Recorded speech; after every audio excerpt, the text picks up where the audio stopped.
everyone, it's Mary McIntyre. Welcome back to my channel. So for this week's video we're going to do some crocheted pumpkins. I really love making these. You can basically make them in any colour or size that you want. They're super easy to do. So for this video I'm going to use this particular, it's like a rust colour, but you can go with bright orange like these ones, and I've got some brown wool for the stem. Now the size of wool doesn't matter. You can see that I've done one here in much kind of thinner much thinner weight of wool than this one. This is more like a crochet yarn. The important thing is when you choose your wool that you use a crochet hook that is going to make sure that there's not too many gaps in between your stitches, otherwise the stuffing will show through. So this wool is double knit and I'm using a 3.5mm crochet hook. So the stitches that we're going to do are super simple. We need to do a chain stitch and a treble crochet. That's kind of it really. Treble crochet is a double crochet in US terminology. So let's get started.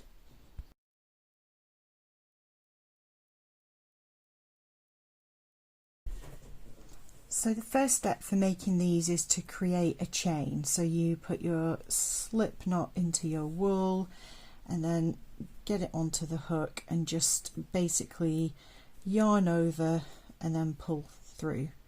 So you just keep doing this. The length of chain is going to determine how big your pumpkin is top to bottom. So I'll just do a few more here and then I'll show you what I mean. So try to keep your tension even as you do this chain, but this is a very forgiving project. Even if your crochet skills are not like the best, you can still make a really awesome pumpkin doing this. So this chain basically is going to be from the stalk round to the bottom. So if you think about how big that will be, that is the sort of size of pumpkin. So a chain like this is probably going to make a pumpkin that is a very similar size, if not a little bit bigger than this one. I'll go a little bit bigger and then maybe I'll make another small one about the right size. So let me count how many chains that was just for reference. It's about 30. There's a chain of about 30 stitches. Okay, so I'm going to do one extra chain so that we can turn the yarn. So what you need to do now is, ignoring the very first stitch, you want to go into the one after that. So as I said, we're going to be doing treble crochet or double crochet if you're in the US. So you yarn over, go into the second stitch, not the first one, yarn over, pull through, yarn over, pull through the first two, yarn over, pull through the last two. And that's a treble crochet. So you do one treble crochet into every stitch on this chain.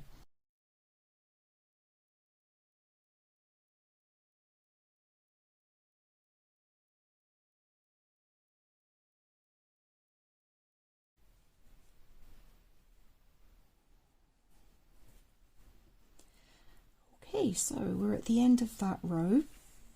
So we should now have a full row of treble crochet, and that is going to be basically the first kind of ridge around. So this is probably going to end up very similar in size to this green pumpkin. So what we need to do now is get this stitch up to the correct height.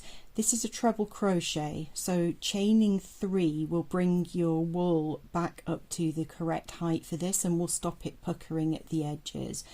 So that's why it's called a treble crochet here in the UK. So I'm going to chain 3 and that will basically be the very first treble crochet. So you turn that around and we've obviously got a stitch in that first one. If you put another one in there, you will end up increasing. There'll be 2 at the end of a row. If it ends up a bit wonky, when you attach it and bunch everything up, you're just not going to see it. So don't agonize over this. If you do end up with a couple of extra stitches or reduce it, you can get away with it. But obviously you want to try to not do that. So that is basically that. Chain of 3 is what we would normally put into that first loop.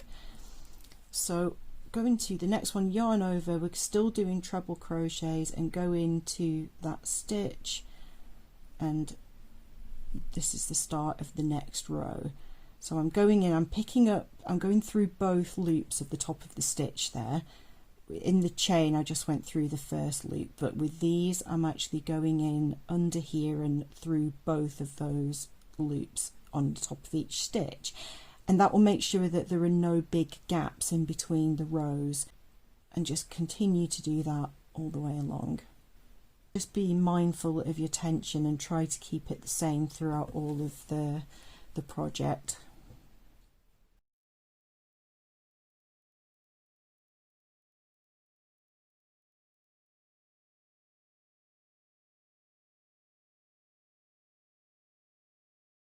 So we now have 2 rows of treble, and you can see that there are differences between the trebles done in one direction versus the other, and that is what gives you that kind of ridged appearance on the outside. You can see in that angle that on one side it bulges out, on the other side it dips in a little bit, so it kind of automatically gives you those pumpkin ridges. So as before, for this one we're going to chain 3 to bring the yarn back up to the height of the treble stitch, and keep going. So just keep going, doing row after row after row of this, and the number of rows you do will determine the circumference of your pumpkin. So if you wanted kind of like a squash that was fairly tall and slim, you would basically do fewer rows. I prefer this more kind of flattened pumpkin shape. It's really entirely up to you, but I'll do a few more rows and then I'll come back and talk to you and make a decision on if I've done enough. So I've now done 5 rows, and you can see that texture starting to appear, the ridges. So obviously this is a tiny segment of a pumpkin right now, so we're talking probably, I don't know, probably about 1/5 of the way there. But you can see that you've got that lovely stripy texture going on. So just keep going.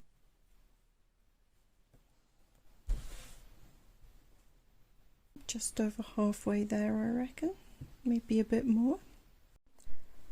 Okay, I've done 24 rows now of this, I think 24, 25 rows.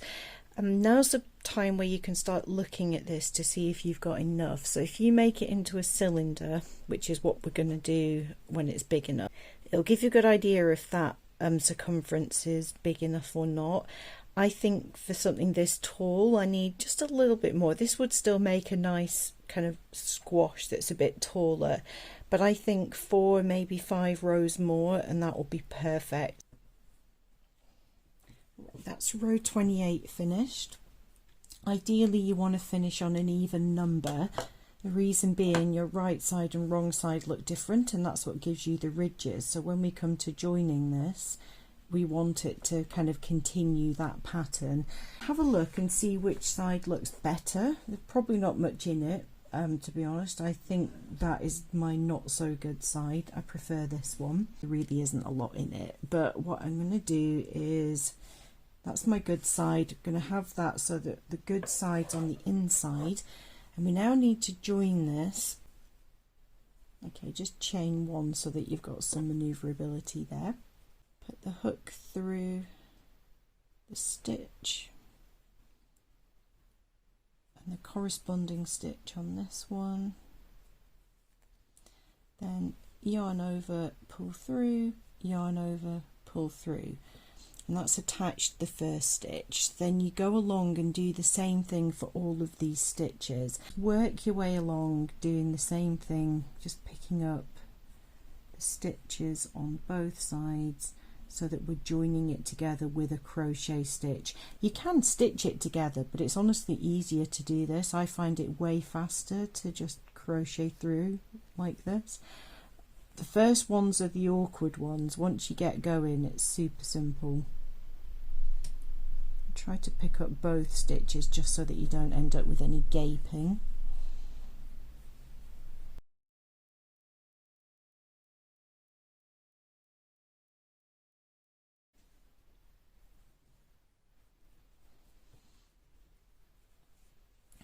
Okay, when you get to the end, leave a long tail because we're going to need that thread. It's better to have too much than not enough, so leave a long tail for that.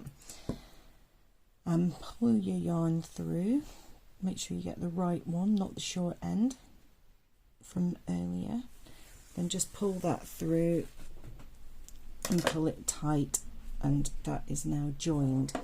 So that join, you can see if we have it on this side, it's kind of raised up in a bump, but if we now turn that through inside out, that has now joined it, and you've still got your kind of ridges, your right side, wrong side ridges. Before I thread it through and bunch it up into a pumpkin, I want to do the stalk. So the stalk, I've used some wool that was kind of red toned brown in the past, and I'm not keen on it, but I've now bought this stuff which is more of a cool toned brown, which I prefer much more for this.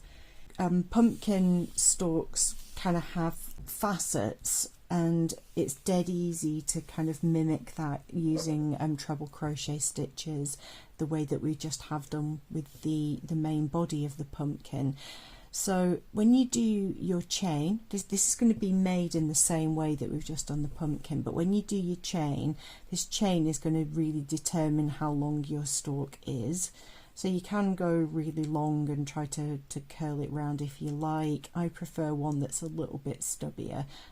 So that's 14 stitches, so let's just do one more. I like round numbers. So that's 15 stitches there. To chain 3 to bring this up to a treble crochet height. So then treble crochet into the 4th. That first 3 chain is your first treble crochet stitch. The second one we've just done makes it 2.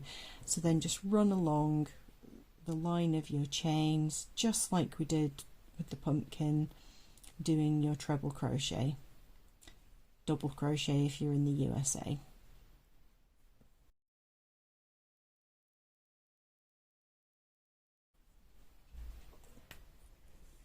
So that's going to make up kind of one facet. Like to do 5 or 6 rows of this, and then when you would join it together, it'll make a slightly faceted tube. Pumpkin stalks are not a cube, so we need more than 4 sides, but 5 or 6 should be plenty. So exactly the same as before, chain 3 to get back up to the treble stitch height, turn and work your way along and do, I'm going to do 4 more rows and see how things are looking. That's 5 rows, so if you pull this together and just look at the size of it, that looks like it's going to be big enough for a pumpkin the size that we're doing. I'm going to chain 1 first just so that I can get the yarn in the right place, and just run through again the tops of the stitches and just bring it together.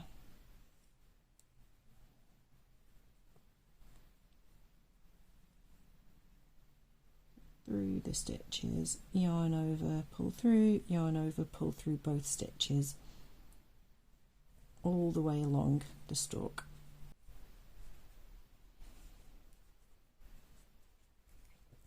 Okay, when you get to the last one, just leave a bit of length on the wool and then just pull that through the loop and pull it nice and tight. And like we did before, turn it inside out so that that kind of rope along the join is invisible. So we need to bunch one end up for the top of the stalk, so I'm going to grab my bodkin. I was given this bodkin by a friend, but you can use any needle that's got a large enough hole to get your yarn through. So I'm going to thread the needle, and I'm basically, there's no kind of nothing fancy here, I'm just going in and out along the top, just so that when I pull it, it'll pull that tight and close up that stem like a drawstring bag essentially.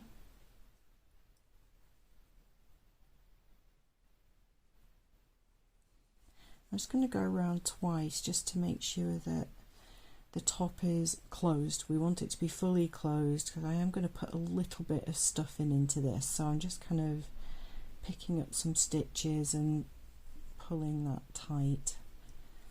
So if you put your finger in this, you can see where the holes are, so just go back round and make sure that that is fully closed.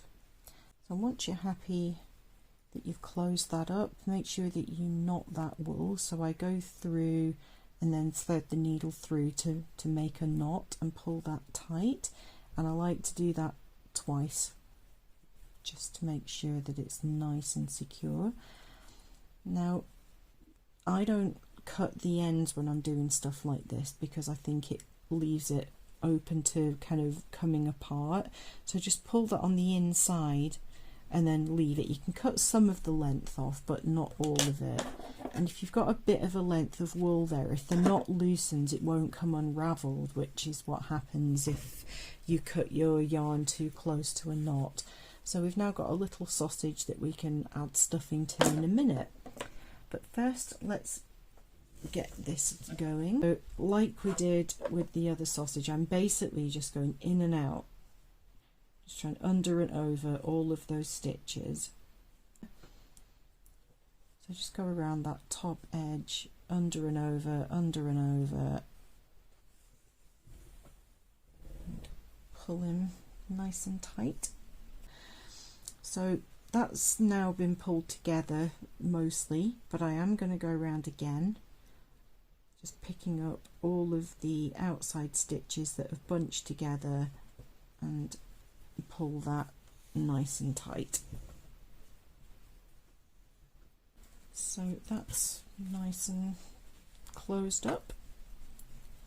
So I'm going to pull it tight, and like I did with the stalk, I'm going to just go under and pick up a stitch, and then pull this yarn around so that we make a knot, and then do that twice. 3 times actually might be even better, but we're not going to cut this thread. This is going to be used for shaping the pumpkin in a minute, so I am going to do 3 knots though, just for extra security. Okay, just move the bodkin aside for now. So it's time for stuffing. You don't need any kind of fancy expensive stuffing. You can use the contents of an old pillow or an old duvet, and you basically want to have enough in here that it keeps its shape. Stuff too much stuffing in, it will poke out of all of the stitches. I have this bag of stuffing that I found in the loft. I honestly don't know where it came from. It looks like proper stuffing rather than just an old duvet. I don't know. I'm just going to kind of smush this up a little bit so that it's not too strandy. So I'm kind of tearing it apart to make it really floofy.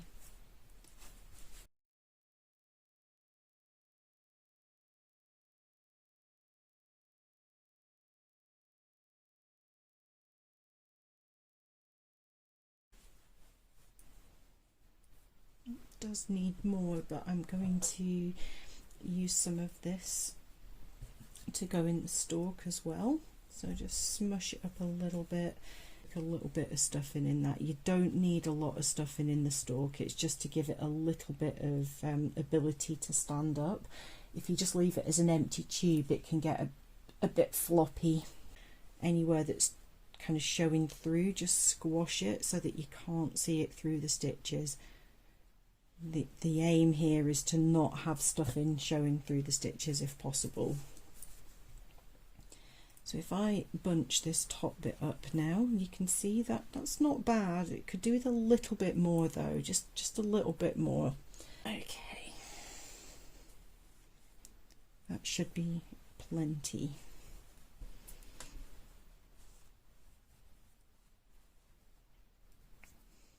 I'm going to use some new wool, thread it through the top here and pull that together. Use the bodkin for this. basically just smush that down out of the way, and like we did before, just under and over all of those stitches to pull them together like a drawstring.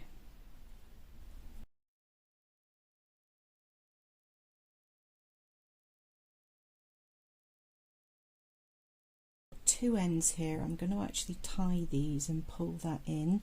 I'm going to go round again.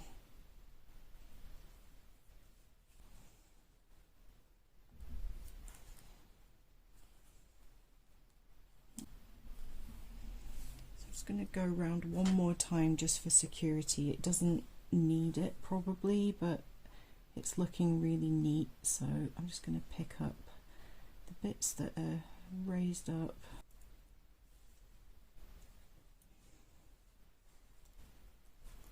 Right, so I'm going to use this strand on the stalk here to attach this to the pumpkin. I've definitely made my stalk very big on this one. Now for this, I'm actually going to use a sharper needle because it's going to be hard getting that rounded ended bodkin through all these bunched up layers. So I'm going to kind of sit the sausage of this stalk over the top, and then I'm just going to start picking up a stitch on the pumpkin and a stitch on the stalk, and just work my way round, just so it's connected all the way around the top of the pumpkin.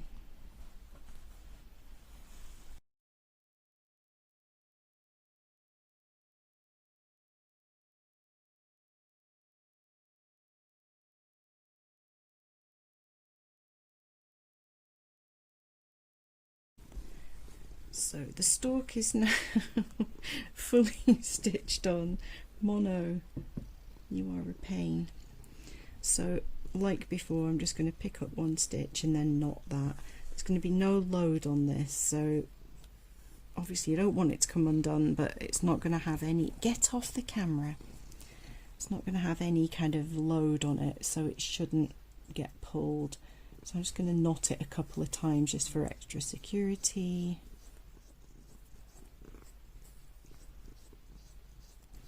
And a great hack that I learned fairly recently is to then thread that inside and up, and then you can pull it up through the inside, trim it, and then there is no trace of that end anyway. You just pull it a little bit and snip it, and then it disappears completely inside the stalk. So now we've got a basic pumpkin shape. It's obviously a bit, it would be nice just as is actually, it's really pretty, so you can kind of squidge it so that the stuffing's in there evenly.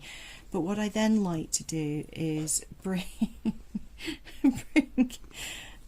these pieces of wool up and then pull that together so it gives you more of that classic pumpkin shape.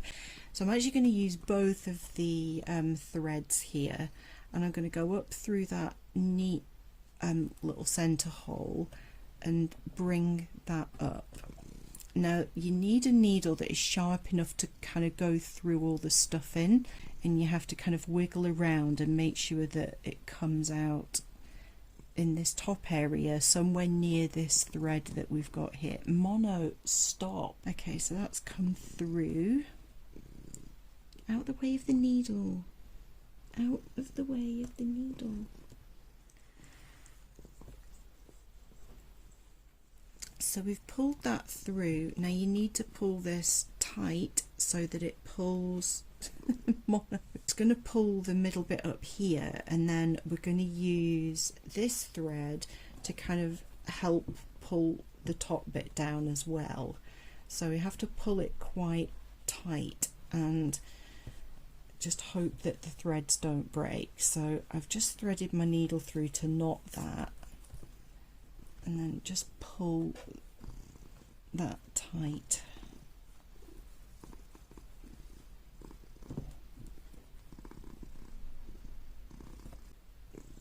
And then I'm going to knot that a few times because there's a lot of pressure on that. So,